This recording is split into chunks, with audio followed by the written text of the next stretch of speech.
Thor ஃபேன்ஸா நீங்க Thor 5 படத்த பத்தின சில முக்கியமான அப்டேட்ஸ் இப்ப கிடைச்சிருக்குங்க. வாங்க எல்லாத்தையும் ஒண்ணா பார்த்துருவோம். தோர் 5 படத்தோட புரொடக்ஷன 2026ல ஸ்டார்ட் பண்ணி இந்த மூவிய 2027ல ரிலீஸ் பண்ற மாதிரி பிளான் பண்றாங்களாம். பாசிபிலி இந்த மூவி சீக்ரெட் வார்ஸ் படத்துக்கு பிறகு தான் ரிலீஸ் ஆகும் நான் நினைக்கிறேன். அது மட்டும் இல்லாம இந்த படம் தான் கிறிஸ் ஹெம்ஸ்வொர்த் தோரா நடிக்கக்கூடிய கடைசி படம் அப்படின்னு சொல்லியிருக்காங்க. தோர் லவ் அண்ட் தண்டர் படத்தோட போஸ்ட் கிரெடிட் சீன்ல ஜேன் வல்ஹல்லாவுக்கு போற மாதிரி காமிச்சிருப்பாங்க. அதே மாதிரி இந்த படத்துலயுமே வல்ஹல்லாவை காமிப்பாங்களாம். இந்த மூவில தோருக்கு நிறைய புது பவர்ஸ் கிடைக்கிற மாதிரி காமிப்பாங்களாம். அண்ட் கடைசியா பீட்டர் ரெபில் மற்றும் பல யூனிவர்ஸ்ல இருக்க தோரோட வேரியன்ட்ஸ் எல்லாருமே ஒன்னா சேர்ந்து தோர் காப்ஸ் அப்படின்னு சொல்லப்படுற ஒரு புது டீமை கிரியேட் பண்ணுவாங்களாம்.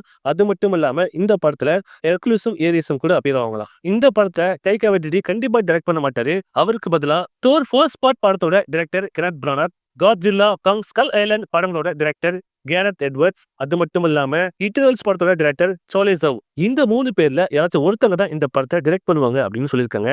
இந்த தகவலை இன்சைடரான அலெக்ஸ் பரஸ் ஜான்வரில நடந்த ஒரு Q&A செஷன்ல சொல்லியிருக்காருங்க.